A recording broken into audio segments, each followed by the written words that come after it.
Hey everyone. Burgers, barbecue, and Tex-Mex are staples here in H-Town, but with our diverse population comes incredible food. So today we're putting down the brisket and tacos so we can diversify our palates with restaurant picks from Cron.com food editor John-Henry Perera. It's Wednesday, September 13th, 2023. I'm Raheel Ramzanali, and here's what Houston's talking about.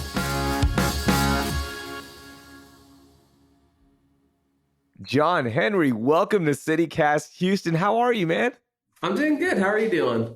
I'm doing great. I'm so excited to chat with you. Erica recommended us to chat with you because you are the person to talk to about awesome food around the city. So before we get to I'm a person. yeah, before we get to our conversation about diversifying our food palette, I want to ask you, you've been covering the food scene for so many years in the city of Houston. What's the best thing you've ever eaten here? Oh gosh. You know what? One of this might upset some people. I actually had some really good French fries from Trump Burger in Belleville, Texas. It's exactly what it sounds like. It's this Lebanese guy. Huge fan of Donald Trump. Started this restaurant in Belleville. I drove out there for assignments, like 50 miles from Houston, I think. And I really wasn't expecting anything, but I mean, the burgers were fine and everything, but I thought the fries were pretty good.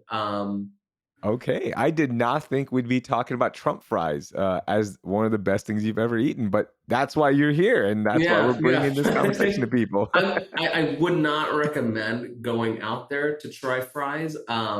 It's a nice city, but I mean, it's like just a little low-key racism when I got out there. All right, let's talk about diversifying our food palettes, and there's so many communities and so many cultures that are being celebrated in the city of Houston. And of course, through that celebration comes great food and restaurants. So I want to start off with a big one. Give me a spot right now that our listeners need to try to diversify their food palette. In terms of like our, just overall like communities, there's definitely a lot of stuff that doesn't really get enough of a spotlight.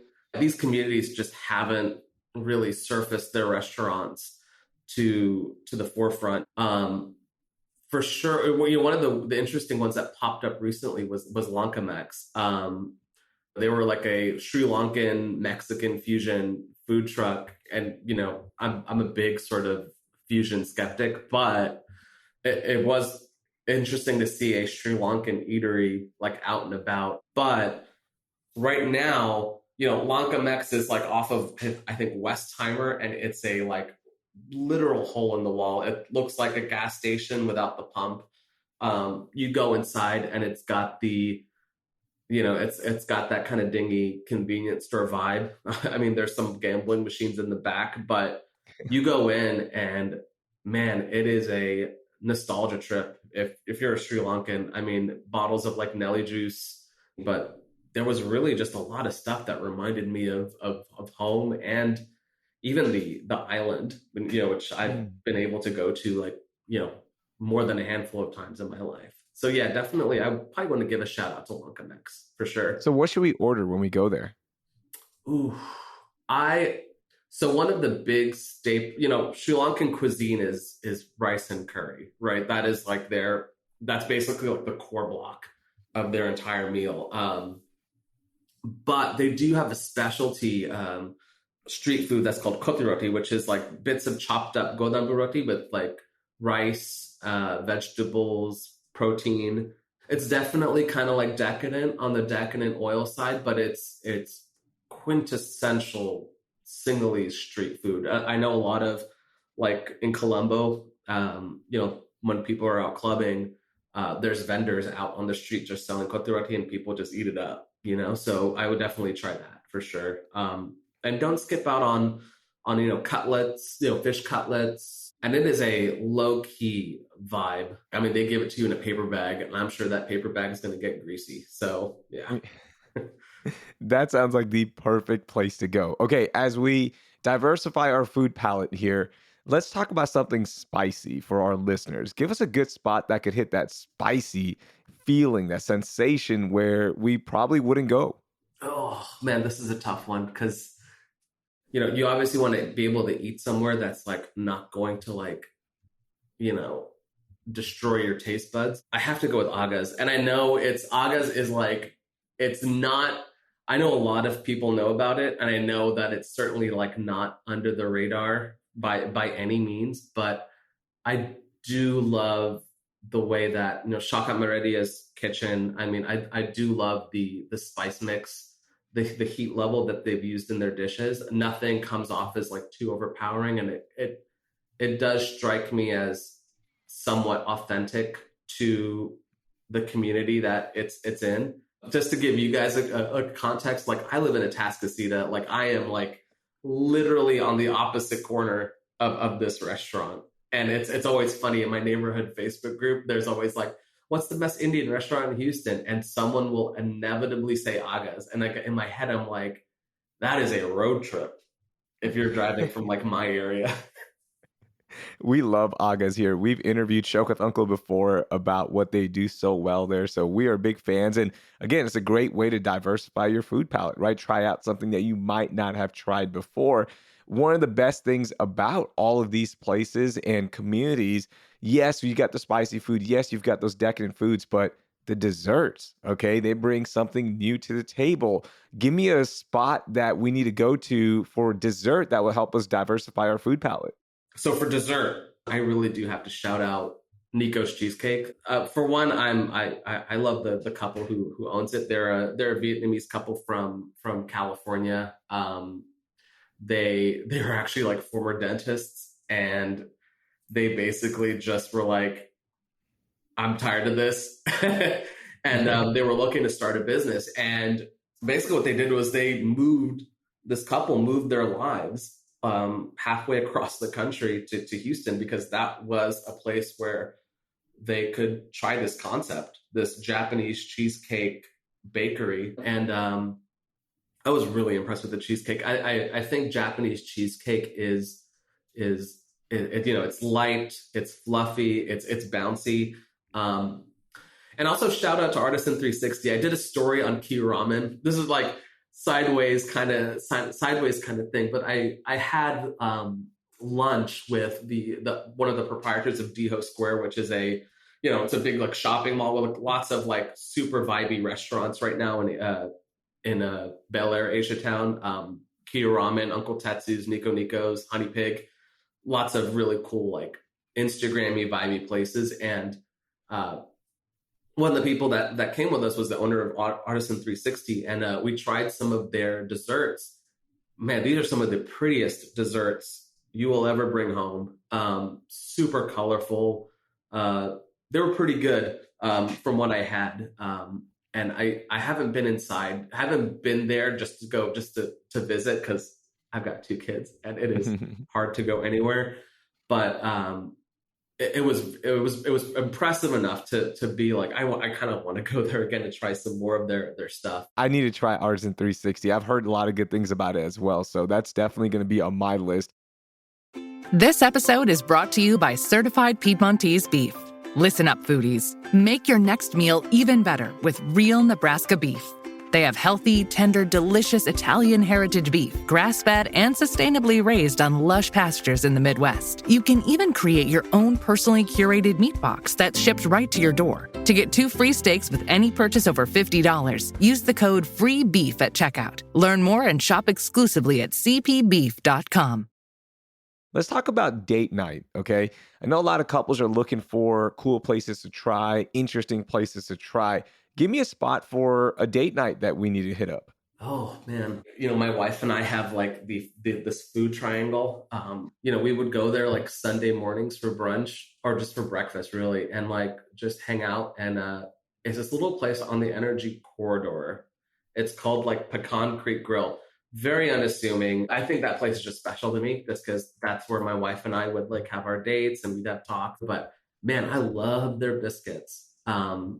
Biscuits, crispy bacon.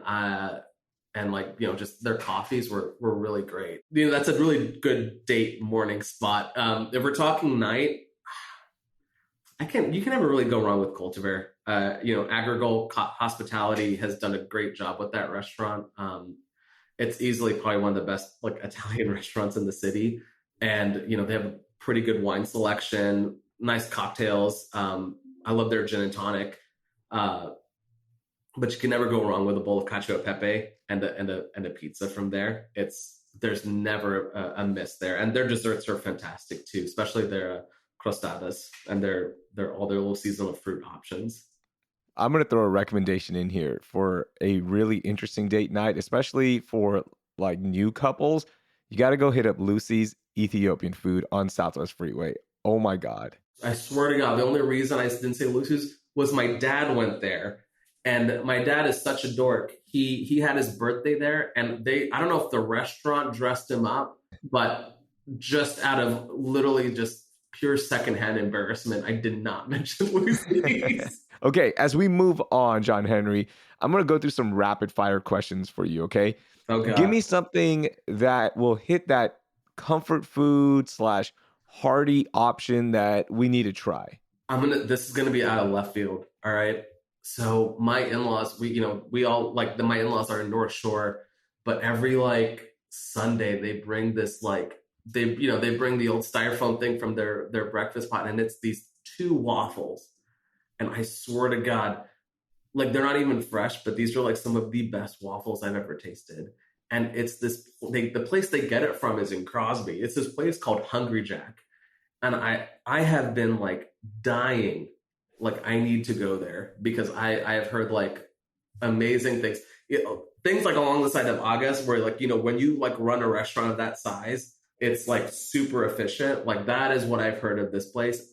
Based on their waffles alone, which are not fresh, the ones that I've had are like, they took a few hours to get there, but they're just still so good. I'm going to throw out Hungry Jack. Okay. Give me a low-key spot that we can hit up for our introverts who just want to go diversify their food palette, but you know what? They just want a low-key place. Where are we going? Ooh, low-key place. You know what? If you want to someplace that is like super diverse, like not even diverse, so far out there, Ebi Shrimp. This is the ultimate of like low keys. It is in like, I'm pretty sure like in a industrial quarter, but it's not a restaurant. It's more of like a grill / like fishing experience. So this guy I talked to, he got the idea from like Taiwan, where they have like these places where people can just go fish for shrimp in these like little indoor pools.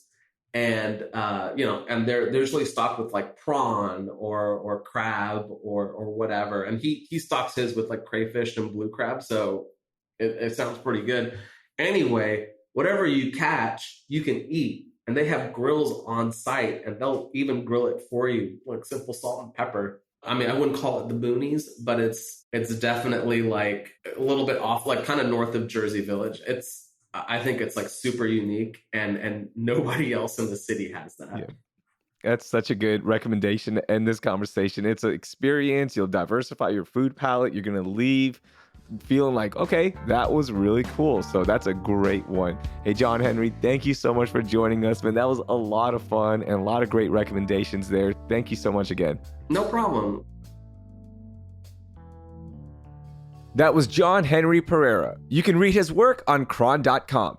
Okay, before we go, September 28th is Ask a Stupid Question Day. So send us your stupid questions about Houston. We'll try our best to give you a not-so-stupid answer on the podcast that day. For example, why do we call it a feeder instead of a service road? No question is too stupid, so send us your questions with the info in our show notes. That will do it for today. Thank you for listening, and I hope you learned something new.